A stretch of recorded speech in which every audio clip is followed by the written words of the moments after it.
Бишкек-Ош Кан жолунда кырсыктан бир киши каза болгонун Жалал Абад облустук милициясы билдирди.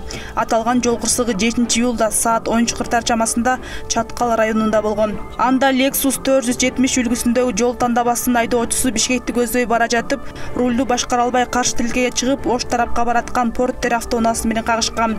Кырсыктан Porter унаасынын 36 жаштагы айдоочусу ооруканага алып бараткан жолдо үзүлгөн деп айтылат маалыматта. Ал эми Porter автоунаасынын ичиндеги жүргүнчү жаракат алып Токтогул райондук ооруканасына жаткырылган. Ош Екатеринбург каттамында бараткан кыргызстандык келин учакта көз жарды. Бул тууралуу Манас эл аралык аэропортунун маалымат кызматы билдирди. Төрөттү борт коштоочулар кабыл алган. Капитан Ош аэропортуна кайтып келип, эне бала тез жардам менен ооруканага жеткирилген.